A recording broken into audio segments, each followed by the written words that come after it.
Hi, I'm Leiza. I'm back.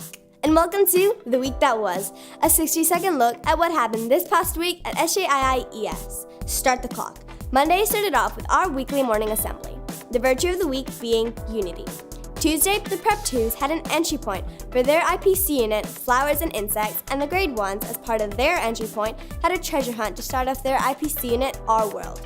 Wednesday was a day full of rehearsals for the Global Family Day concert on Thursday. Thursday was Global Family Day. The day started in the morning with the parade of nations that make up our school, and then that evening a concert where the middle years classes got to perform for friends and family items representing countries from all over the world. Friday started off with Mass and ended with the weekly assembly where 5TCO taught everyone more about the history of Singapore.